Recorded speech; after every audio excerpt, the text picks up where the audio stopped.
Berita boom hari ini.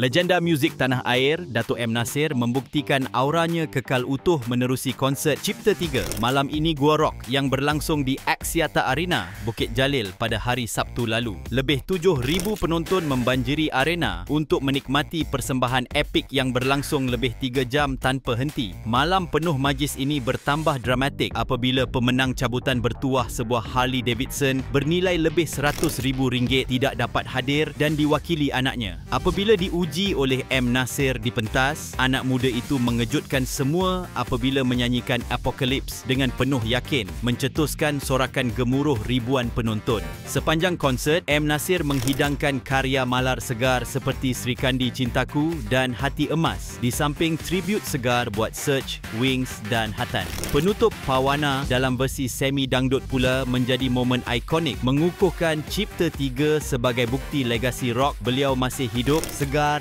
dan terus menginspirasikan generasi baru.